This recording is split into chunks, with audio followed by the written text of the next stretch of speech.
네, 유한솔의 오늘 모산이 이어가도록 하겠습니다. 오늘은 AI 시대 현주소 그리고 올해 전망 이런 이야기를 좀 해보기 위해서 아주 특별한 분을 모셨습니다. 김현철 한국인공지능협회 회장님과 함께합니다. 어서 오십시오. 안녕하십니까. 네, 시간 내주셔서 감사합니다. 네, 감사합니다. 네. 지난 2012년부터죠 이제 인공지능의 저변 생태계를 좀 확장하고 진흥시키기 위해서 네. 많은 노력을 해왔던 협회고 또 그 수장으로서 수년간 발벗고 뛰셨는데 네. 최근에 이런 AI 대중화 네. 그리고 또 정말 공이 우리 삶의 한 부분이 돼가는 모습을 보시면서 감회가 새로우실 것 같습니다. 감회가 새롭죠. 이게 예. 개인적으로는 2008년에 아이언맨 영화를 보고 그 이제 인공지능 비서인 자비스의 그렇죠. 크게 인상을 받았거든요. 네. 근데 그게 한 20년 약 20년 전인데 그때 당시에 저런 자비스와 같은 AI 에이전트가 나오게 된다면은 우리 개인과 기업과 사회가 무엇을 준비해야 될까?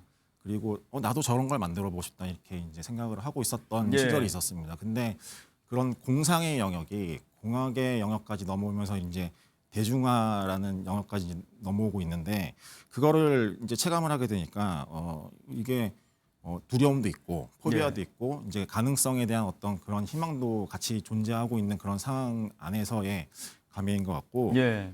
그래서 이제 10년 전에 2016년이죠. 협회를 이제 최초로 설립을 하게 됐습니다. 그 정신에 의해서. 그래서 이제 10년을 맞이했는데 그간의 협회는 약 1000여 개 정도의 회원사들을 대변하는 일종의 이제 산업의 파트너이자 예. 3만 명의 인재들을 배출한 이제 인재의 양성소였고요. 그다음에 AI 정책이 필요한 곳에 그런 정책적인 어떤 자문들을 해주는 예. 싱크테크 역할들을 여태까지 했었거든요.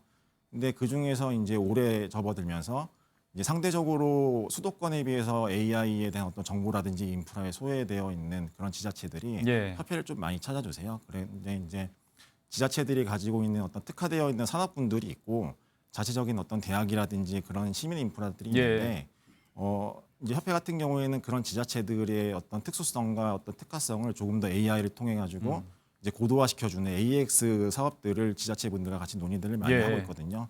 근데 AI라는 어떤 이런 거대한 생태계가 뭐 이제 후방으로는 에너지와 반도체 데이터 센터부터 해가지고 전방으로는 각 산업에 대한 어떤 데이터 이슈까지 이제 맞물려 있어가지고 단일 지자체가 혼자서 해결하는 구조들은 우리나라 안에서는 잘 안 나옵니다. 예. 그렇기 때문에 협회가 그런 이제 정책적인 싱크탱크로서 그런 지자체의 이제 이점들을 이어주는 그런 역할들을 예. 하고 있고요. 협회가 10년 동안 활동을 해서 이제 자산화되어 있고 노하우가 쌓인 영역들을 가지고 이제 이제 향후의 10년을 한 번 더 그려봐야 예. 되는데 저희 같은 경우에는 더 이상 이제 빅테크, 그러니까 미국이나 중국에 있는 빅테크 AI 기업들이 설계하는 어떤 그런 AI에 대한 어떤 시대를 예. 우리도 한번 같이 인류의 최전선에서 예. 대한민국에서도 한번 그런 단체를 만들어 보자라고 하는 이제 원년으로 좀 선포를 해서 비전 설정을 이제 다시 하고 예. 이제 10년을 맞이했습니다. 네. 그간 기울이셨던 많은 네. 노력에 또 빛을 발하고 있는 최근이고 또 앞으로 또 해나가야 될 과제에 대해서도 말씀을 해주셨는데 네. 여러 노력 가운데 이제 이야기를 안 해볼 수 없는 게 인재 양성에 대한 네. 이야기입니다. 조금 전에 이제 협회가 10주년을 맞았다고 했지만 올해가 또 이세돌 바둑기사가 알파고와 역사적인 대국을 벌인 지 또 맞습니다. 10주년이 되는 네. 해라서 작년에 그 CAIO 과정이죠. 이게 네네. 인공지능 책임자 최고 과정의 연사로 또 이세돌 기사가 네. 섰던 게 화제가 됐었는데 여러 가지 의미가 있었을 것 같아요. 그러니까 이세돌 프로께서는 사실은 AI 씬에서 굉장히 상징적인 인물이거든요. 예. 이제 바둑이라고 절대 AI에 전복당하지 이제 않을 종목에서 예. 이제 우리나라 최고의 국수가 AI한테 어떻게 보면은 이제 좀 패하게 되면서 이세돌 프로 그 자신도 되게 실존적으로 고민들을 많이 하셨더라고요. 예. 이제 예술의 영역이 AI라는 계산의 영역이 이제 점령이 되니까 더 이상 단일한 어떤 특수한 종목 안에서 AI와 겨루는 어떤 인간의 기능이 아니라 예.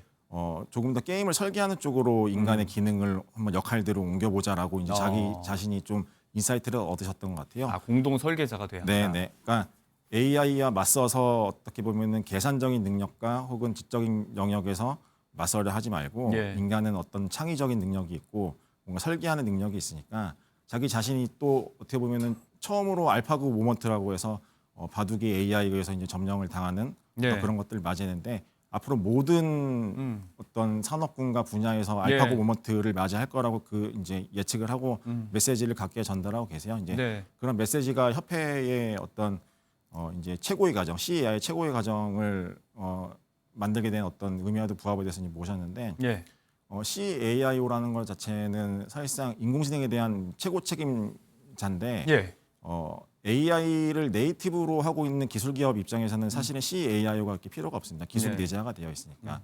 근데 AI를 도입을 안 하면은 생존의 영역에 걸린 일반 기업군들에 있는 분들은 자신들이 데이터를 어떻게 설계를 해야 예. 될지 AI를 접목을 했었을 때 현장에서의 어떤 그런 이슈 파이팅을 어떤 방식으로 이제 해결해 나가야 될지 이런 전문 영역에 있는 분들이 없으세요. 그래서 CAIO라고 예. 리더들을 이제 AI를 도입할 수 있는 인재로 양성하기 위해서 저희가 예. 최고의 과정을 설계했고 그거에 대해서 이제 네. 이세돌 국수께서 흔쾌히 또 이제 초청에 예. 응해 주셔가지고 잘 마쳤습니다. 네, AI와 우리가 공존 공생을 하기 위해서 이제 지금 해야 될 이야기들이 아마 이제 이세돌 기사는 10년 전에 이미 알파고와 한번 맞부딪혀 보면서 그렇죠. 깨달음을 얻었던 부분이 아니었나 싶습니다.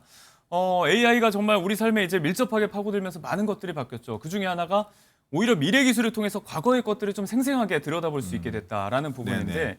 작년이 또 광복 80주년이었고 관련된 화면을 저희가 지금 뒤에 띄워드리고 있습니다.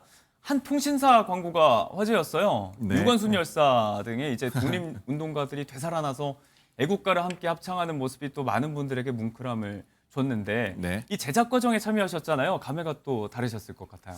이게 이제 우리 일반 대중들도 AI가 없는 이전 세상을 사실은 상상하기 힘들잖아요. 예. 근데 지금 저희가 쓰고 있는 뭐 유명한 어떤 그런 이제 생성형 모델 같은 경우는 다 이제 외산 기업의 예. 서비스입니다. 그러다 보니까 그 기업의 어떤 헤게모니가 바뀔 때마다 네. 우리나라 이제 소비자 입장에서는 그런 것들에 대해서 이제 컨트롤을 할 수 없는 어떤 실정이 이제 예. 정해져 있는데 사실상 이제 SKT가 광복 80주년을 맞이해서 일종의 AI 독립이라는 아젠다를 가지고 저한테 이제 좀 참여해달라고 요청이 왔습니다. 예. 근데 지금 AI 업계에서도 사실은 이제 소버린 AI라고 예. 우리 자체적인 어떤 AI 역량을 가지자 인프라나 기술이나 네. 인재라든지 이런 쪽으로 역량을 이제 기르자라는 그런 화두가 범국가적으로 이제 업계에는 목표 의식이 자리 잡고 있어가지고 네. 사실상 독립이라는 의미가 이제 광복이라는 해방의 의미도 있지만은 주권이라는 관통하는 키워드가 그렇죠. 있군요. 주도성, 주권이라는 이제 키워드가 어떻게 보면 마음을 좀 와닿게 해가지고 같이 참여하게 됐습니다. 예. 그래서 어떻게 보면 이제 이런 가상의 인물들 혹은 옛날에 저희가 교과서에서만 볼 수 있었던 인물들을 AI라는 어떤 이제 기술을 통해서 생생하게 체감형 예. 이제 기술로 이제 진보시켰던 것들이 아마 이거를 바라보신 대중들한테 각인이 네. 좀 많이 되셨던 것 같습니다. 자, 뭐 산업의 전망까지 같이 해보도록 하겠습니다. 뭐 생성형 AI 말씀을 해주셨지만 지금 뭐 챗GPT와 제미나이가 엎치락뒤치락 경쟁하고 있고 이걸 또 물리적으로 구현하는 피지컬 AI 기술도 굉장히 치열하게 네. 경쟁이 전개가 되고 있는데 조금 전에 뭐 자비스 AI 에이전트 이런 얘기도 해주셨으니까 네. 관련해서는 기술 경쟁이 어떤 식으로 좀 촉발되고 전개될 거라고 전망을 하시나요?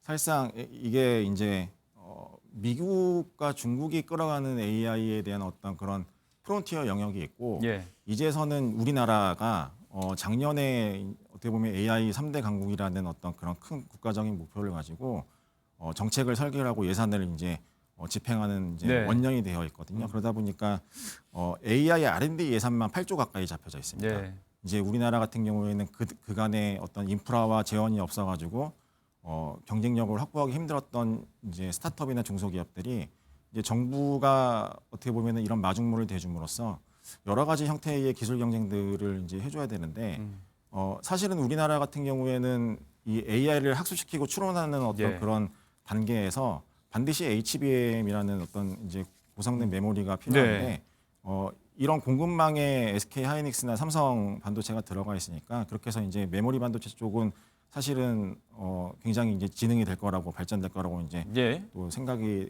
되고요. 그다음에 사실은 이제 AI 에이전트라는 어떤 이런 서비스들이 올해부터 엄청나게 폭발력을 가질 겁니다. 그렇기 때문에 저는 개인적으로 공신력을 좀 이제 가지고 있는 그런 집단이 이제 구글로 보는데 구글에서 올해를 AI 에이전트라 원년이라 봤거든요. 여태까지는 저희가 챗봇의 형태로 사람이 프롬프트라는 질문을 예. 던지면 답변을 받는 어떤 그런 식의 이제 어떤 서비스들의 이제 체감들을 예. 했었었는데 AI 에이전트가 되면은 사실상 업무 프로세스의 그 에이전트가 사람을 대리해서 수행하는 영역까지 오게 될 겁니다. 예. 그렇게 되면은 이제 굉장히 어떤 고용 시장에 어떻게 보면은 임팩트가 있을 거고요. HR 구조도 바뀔 거고요. 그러니까 어떻게 보면은 AI라는 기술 자체가 병렬적으로 굉장히 많은 어떤 발전들을 이루고 있는데 그거에 비해서 또 어떻게 보면은 우리가 예. 사회적으로 맞닥뜨리는 영역들까지 같이 발전을 시켜야 되는 숙제들이 남아져 있거든요. 네. 그렇기 때문에 지금 라스베가스 쪽에서는 CES가 한참 열리고 예, 있는데 그렇죠. 이제 거기 참여하고 있는 저희 임원들이 얘기를 해주는 거는 거기가 이제 완전히 피지컬 AI 쪽으로 예. 시장이 이제 선보여지고 있다라고 네. 저희한테 이제 얘기를 주더라고요. 그러니까 에이전트 AI와 예. 피지컬 AI가 앞으로 굉장히 큰 시장이 될 것 같습니다. 자, 그 전망까지 한번 들어봤습니다. 저희가 시간이 많이 남지 않아 있어서 네.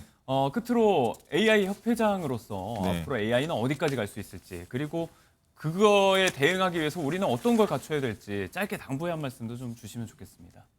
이게 사실상 사람들이 AI 미래 기술에 대해서 예측을 하는 그런 심리적인 기제 자체가 불안과 두려움이거든요. 예. 그러면은 우리가 익히 알다시피 AI와 로봇이 사람을 대체하는 어떤 그런 디스토피아적인 상상을 하는데 네. 사실상 AI라는 것 자체는 양가적인 입장이 있습니다. 결국엔 사람이 어떻게 활용하냐에 따라 가지고 어떻게 보면 저희가 조금 더 희망적인 어떤 사회나 문명 사회를 끌어갈 수 있다라고 보이거든요. 그렇기 때문에 잘 모르면은 냉소적이 되고 예. 밀어내는 어떤 그런 반발심이 생기는데 어차피 AI라는 기술 자체는 우리가 맞닥뜨릴 수밖에 없는 현실이 됐기 때문에 열린 마음으로 자기가 있는 곳에서 리더십을 가지고 주도성 있게 잘 활용하시길 바랍니다. 네. 사람이 사람을 대하는 방식에 관한 이야기일 수 있겠습니다. 맞습니다. 김현철 한국인공지능협회 회장님과 의미 있는 시간 가져봤습니다. 고맙습니다. 감사합니다.